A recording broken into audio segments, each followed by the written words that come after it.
지난 금요일 법원에 윤석열 대통령에 대한 구속 취소 판결이 있었고 52일 만에 대통령이 석방됐습니다. 내란머리 광풍에도 정치적 압력에 굴하지 않고 법치 질서를 지켜낸 서울중앙지법의 결단에 경의를 표합니다. 어찌 보면 너무나 당연한 판결이 나온 것인데도 이재명 대표와 민주당은 상식 밖의 대응을 펼치고 있습니다. 검찰청에 달려가서 대통령을 석방하지 말라고 압박하더니 검찰총장을 고발하고 탄핵을 겁박하고 철야 농성의 장애 집회까지 나섰습니다. 사법부를 정치화하고 법치를 파괴하려는 참으로 한심한 일입니다. 검찰총장의 석방 지휘는 법원의 결정에 따른 당연한 조치인 만큼 이런 무도한 행위를 즉각 멈춰야 합니다.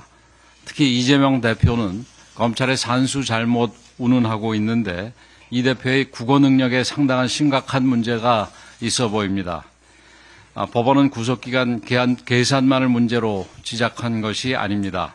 공수처의 내란죄 수사 권한에 법적 근거가 없다는 점을 지적하면서 내란몰이에 의해 자행된 불법 위법 수사 전반에 제동을 건 것입니다. 판결문을 읽어보면 충분히 알 수 있는데도 이런 주장을 하는 것을 보면 아예 판결문을 읽어보지 않았든지 읽고도 이해를 못하는 것이든지 그게 아니라면 알면서도 억지를 부리고 우기는 것입니다. 민주당에도 율사 출신 의원들이 꽤 있는 걸로 아는데 이재명 대표에게 판결문 내용을 제대로 좀 알려주기 바랍니다. 또한 이재명 대표는 정작 판결을 내린 법원에 대해서는 한마디 말도 못하면서 주구장창 검찰만 공격하고 있습니다. 본인 재판이 코앞에 있으니 겁이 나서 법원에는 감히 말도 못 꺼내고 검찰에 대해서는 시대착오적인 음모론까지 들고 나오고 있습니다. 한심한 일입니다. 또 이재명 대표는 헌재 판단에 아무 영향을 안 줄 것이라고 주장하는데 본인의 희망사항을 사실인 것처럼 말하고 있습니다. 헌법재판소가 법적 논란에도 피의자 신문조서, 수사 기록 등을 증거로 삼은 만큼 수사의 부당성을 지적한 이번 판결을 헌재도 당연히 살펴봐야 할 것입니다. 헌재의 올바른 판단이 있을 걸로 기대합니다. 지금은 국민을 선동할 때가 아니고 차분하게 민생을 살피면서 헌재의 판결을 기다릴 때입니다. 헌법재판관들은 야당의 초헌법적 주장에 흔들리지 않고 각자의 양심과 소신, 법리적 판단에 따라 올바른 결정을 내려야 할 것입니다. 국민의힘은 헌재의 올바른 판단을 기다리면서 국정 안정과 국민 통합 그리고 법치 수호에 최선을 다할 것입니다. 이번 법원의 결정으로 공수처는 존재의 이유가 없음이 다시금 입증되었습니다. 법원은 공수처의 내란죄 수사에 대해 사실상 법적 근거가 없다고 판단했습니다. 공수처는 수사권도 없이 공명심만 쫓아 무리하게 수사를 진행했고 민주당에 동조하며 권력에 줄을 서는 행태를 보였습니다. 특히 대통령의 체포, 조사, 구속 과정에서 저지른 일련의 불법 행위들은 수사기관이 아니라 범죄 집단을 연상시킬 정도였습니다. 공권력을 행사하는 기관이 법적 정당성을 갖추지 못한다면 이는 조직폭력배와 다를 바가 없습니다. 단연 앞권은 영장 쇼핑입니다. 공수처가 대통령을 단독 피의자로 적시한 압수수색 영장을 중앙지법에 청구해서 발부받았던 사실이 확인됐습니다. 중앙지법 영장은 형사소송법 제110조 준수, 책임자 승낙, 임의 제출 등을 담은 법치주의에 충실한 영장이었습니다.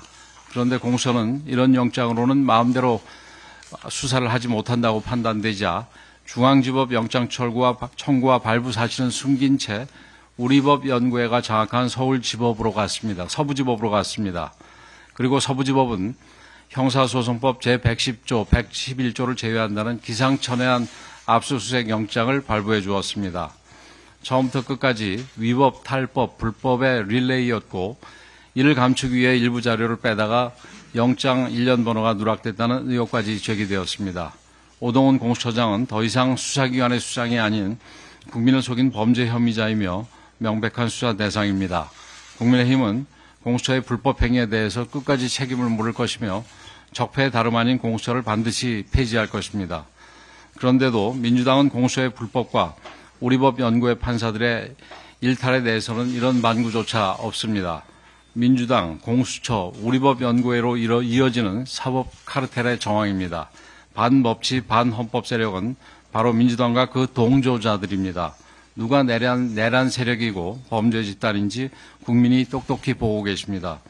국민의힘은 법치주의에 대한 공격을 막아내고 대한민국의 자유민주주의를 반드시 지켜낼 것입니다. 오늘 10일부터 한미연합훈련이 실시됩니다. 우리 국민과 나라를 지키기 위한 자위적이고 방어적인 훈련입니다. 그런데도 북한 정권은 고장난 레코드판처럼 비난과 위협을 반복하고 있습니다. 북한 김정은 정권에 강력히 경고합니다. 이번 훈련을 빌미로 도발할 경우 한미연합군은 결코 좌시하지 않을 것이며 잘못된 선택이 독재 정권의 종말로 이어질 수 있음을 명심해야 할 것입니다. 이처럼 중요한 훈련을 앞두고 지난 6일 포천에서 전투기가 민가에 폭탄을 투하하는 사고가 발생했습니다. 군인뿐만 아니라 민간인 부상자도 다수 발생했고 삶의 터전을 잃고 대피소에서 지내는 주민들도 계십니다. 정부가 피해 지역을 특별 재난지역으로 선포한 만큼 주민들께서 불편함이 없도록 지원할 것이며 우리 당에서도 더욱 세심하게 살피겠습니다. 국민의 생명과 안전보다 우선하는 것은 없습니다. 이런 사고가 다시는 발생하지 않도록 군은 작은 것 하나까지도 꼼꼼하게 점검하고 또 점검하기 바랍니다. 국민의힘은 이번 주 연합훈련 상황을 면밀히 챙기고 안전관리에 최선을 다하겠습니다.